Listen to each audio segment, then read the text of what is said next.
Yesterday's news. Hello and welcome to Old News, the programme and podcast which looks at news of the day through the papers of yesterday. Not so much old as new old today, because I thought what better thing to think about than the new year. It does tend to happen every year at this time of year, does it not? 1st of January or the 31st of December, or 31st flips into the 1st, and here we are into another new year, perhaps another new decade or even century. A quick look back at the papers to see how it was marked over the years. If we go back to the Isle of Man Times, Saturday, December the 28th, 1889, I can tell you there was a Baldwin Tea Party and New Year's tree. The excitement must have been unbearable. A New Year's tree and tea party will be held at West Baldwin Village on Wednesday next, New Year's Day, January the 1st, 1890. Tea on tables at 5 p.m.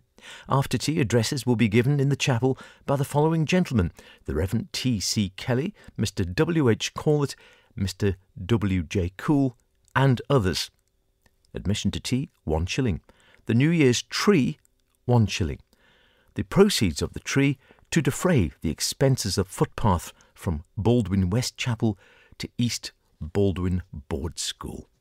If we skip forward a little bit to 1896, the Isle of Man Times, a long piece about the new year, all in the tiny print that was very much en vogue in the papers, I suppose you would say those days, or perhaps that's the best they could do. Difficult to read sometimes. The new year had here, as elsewhere in Christendom, we are told, the old-fashioned reception, which amongst its other recommendations has the charm of variety.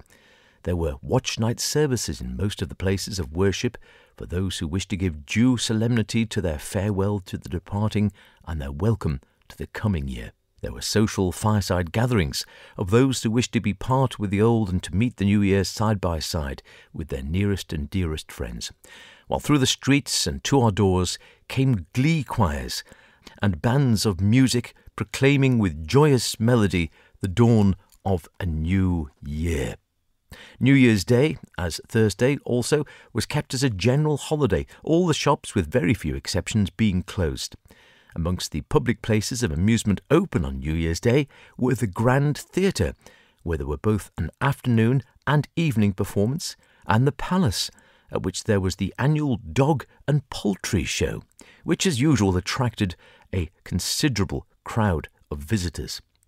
But there was the one essential element to the thorough enjoyment of a holiday lacking both on New Year's Day and Thursday: fine weather. Some things never change, it seems. The weather here, as our readers know only too well, was depressingly damp and gloomy, for which none of us will find any consolation in learning from the Liverpool papers that in that city, not remarkable by the way for the dryness of its atmosphere, the weather on New Year's Day was bright and pleasant, and the temperature considerably higher than for some time past. Yes, sounds the same as now, doesn't it? However, though the weather did not in this instance lend itself to a cheerful view of things, the fact that hope springs eternal in the human breast is never more manifest than at the beginning of a new year, and it is well that it should be so, for the year is all the more likely to prove a happy new year if we commence it in a hopeful spirit, even though the prospect may not be without a touch of gloom. And it goes on to detail some political issues and how the Foreign Secretary in the UK is looking at the rest of the world and such like. And let's face it, we could again say very much the same today, couldn't we? A poem in the Isle of Man Examiner of Saturday, December 31st, 1921, from Preston Brook by an Beatrice A. A Happy New Year, it's called. New Year bells are ringing over land and sea. They have each a message for both you and me. Years are made for service, live each moment well. Hours are only lent to thee, I can hear them tell. Love is pure and sacred, keep her free from shame. Lust and passion rob her oft of her glorious name. Joy is your own birthright, I can hear them say. Sell her not for pleasures that will fade away. New Year bells are ringing over land and sea. Heed our message, and will dawn happiness for thee. Thank you, Beatrice A. Not too bad at all. 1921. Just skipping back to 1904, in the Isle of Man Times, Saturday, December the 31st, New Year's Eve, we are told that this New Year's Day, and for the future, there will be no list of honours issued by the Prime Minister's Department in honour of the New Year. The honours will be restricted to the June and November lists.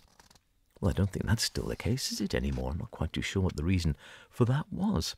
If we go to the Isle of Man Times of Saturday, January the 5th, 1952, in a column entitled Douglas Greets the New Year, Clear Skies Welcome 1952, somewhat better than the 1890s then.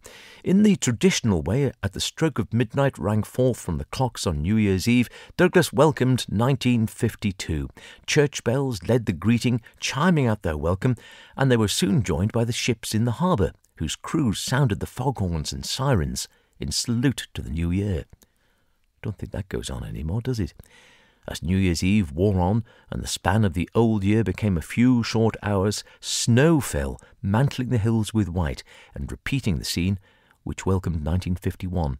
But soon the snow turned to sleet and then to rain, which ceased just before midnight, so that when the new year came in, the stars shone brightly from a clear sky and there was a brisk, cold nip in the air. In the churches, many welcomed 1952 at the watch night services, and after midnight, the Salvation Army held their usual open-air service with old favourite hymns. Other people decided to dance the New Year in, and dances at the Villa Marina and in other ballrooms and hotels were well attended. But to bank clerks, New Year's Eve is a busy time, and while others saw the New Year in their own way, the lights in the bank windows showed that they still laboured over their ledgers and were busy balancing accounts. I don't know whether that goes on so much anymore. As the church congregations and the dancers dispersed to their homes, they were joined by those who were keeping up the old Manx custom of the Cailteach and paying calls on their friends to bring them luck in 1952. Many made their way along the promenade where the lights, reflecting in the calm sea with the floodlit Fort Anne standing above the bay like a fairy palace floating in the sky, made a glorious picture. But not everyone's mind was on celebrating the coming of 1952, as several ladies were to be seen just before 1 a.m. earnestly inspecting the windows of a well-known store which bore the notice of price reductions for a sale which will be the year's first event for that establishment. A clothes shop, we guess, do we? I don't know. And I'll leave you with 1959 in the Mona's Herald. You could all go to the Palais Ballroom's special attraction for the New Year, New Year's Eve, which was a Thursday again, a grand carnival ball, 7:30 until 1 a.m, with spot prizes. You don't get spot prizes so much anymore, do you? And dancing to John Jolly and his band. And your admission for a night of frivolity was 8 and 6. It could be 3 and 6. The printing's very bad, but I think it's 8 and 6. Either way, sounds like darn good value to me. Whatever you're doing this New Year's Eve, I hope you have a very pleasant time. And of course, I wish you health and happiness for 2024. And we'll be looking at more old news in the coming year. Until then, cheerio. You're gonna be yesterday's news.